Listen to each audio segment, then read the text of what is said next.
बने रहो crazy story के साथ। भाग एक, मौत से जन्मी मोहब्बत। रात का सन्नाटा, आगरा की हवा में आज भी वो ठंडक है जो सदियों पहले एक सम्राट के आंसुओं से जन्मी थी। कहते हैं हर ईंट, हर संगमरमर का टुकड़ा उस प्रेम की गवाही देता है, पर कोई ये नहीं बताता कि इस प्रेम की कब्र के नीचे एक ऐसा राज दफन है जो आज तक किसी ने खोला नहीं। क्या ताजमहल सिर्फ एक मकबरा था, या वो एक खूबसूरत धोखा था इतिहास के नाम पर?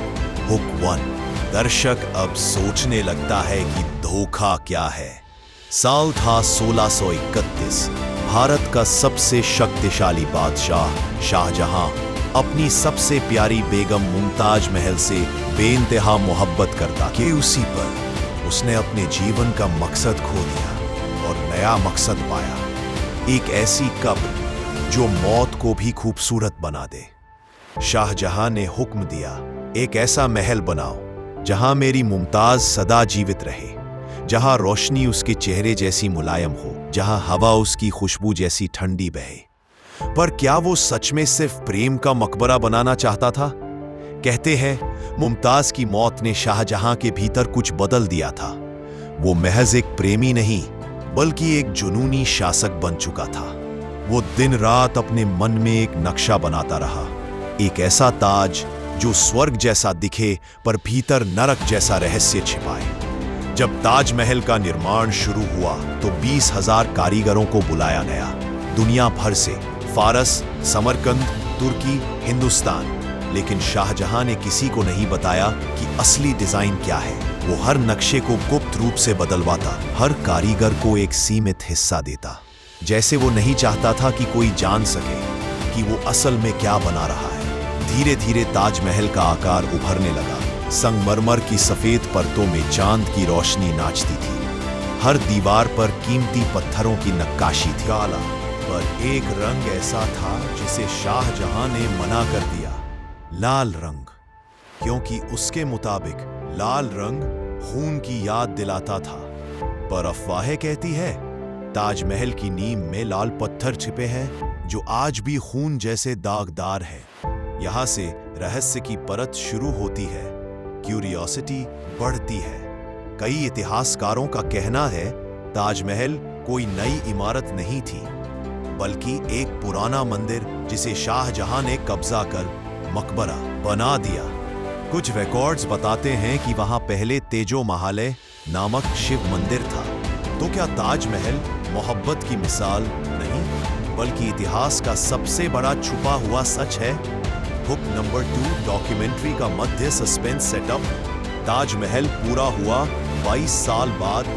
कहा जाता है शाहजहां ने उसका प्रतिबिंब देखकर रोया, क्योंकि अब उसकी मोहब्बत अमर हो गई थी।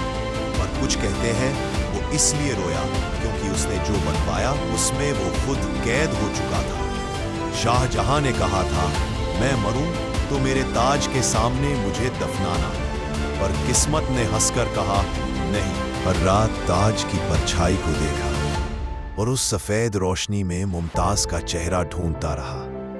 वो आखिरी सांस तक उसी खिड़की से ताजमहल को देखता रहा, पर किसी ने नहीं बताया कि उस खिड़की के नीचे क्या था जहां से वो देखता था। कहते हैं वहां एक गुप्त सुरंग थी जो सीधे ताजमहल की तहखानों तक जाती थी। वो सुरंग जो आज तक बंद है। भाग 1, मौत से जन्मी मोहब्बत। रात की खामोशी में आगरा की हवा एक कहानी सुनाती है, प्रेम की, पीड़ा की और साजिश की। 1631 में मुमताज महल की मौत ने शाहजहां को तोड़ दिया, पर उसी टूटन से जन्म हुआ ताजमहल का। कहते हैं ये प्रेम की निशानी है, पर क्या सच में? भाग 2, शोक से जन्मी दीवानगी। शाहजहां ने कहा ऐसा मकबरा बनाओ जो आसमान को छू ले, पर हर हुक्म के साथ वो कुछ छिपा रहा था। उसमें सैकड़ों नक्शे फाड़ दिए, किसी को पूरा डिजाइन नहीं बताया। क्या वो केवल एक मकबरा बना रहा था या कुछ और? भाग 3, रहस्यमयी शुरुआत। ताजमहल का निर्माण, जहां उसका प्रतिबिंब दिखता है, पर रात में चांद की रोशनी में वह प्रतिबिंब अलग दिखता है। जैसे कोई छिपा हुआ दूसरा महल। भाग 15, चांद और ताज का रिश्ता। ताजमहल का डिजाइन चांद की चाल के अनुसार है। हर पूर्णिमा को उसकी छाया बिल्कुल केंद्र में पड़ती है। क्या ये सिर्फ वास्तुकला थी या किसी गहरे ज्योतिषीय रहस्य का संकेत? भाग 16, बंद दरवाजे की गूंज। ताजमहल के दक्षिणी हिस्से में एक दरवाजा है जो 300 साल से बंद है। जब ब्रिटिश काल में उसे खोलने की कोशिश हुई, अंदर से हवा निकली जैसे कोई सांस ले रहा हो, फिर उसे तुरंत बंद कर दिया गया।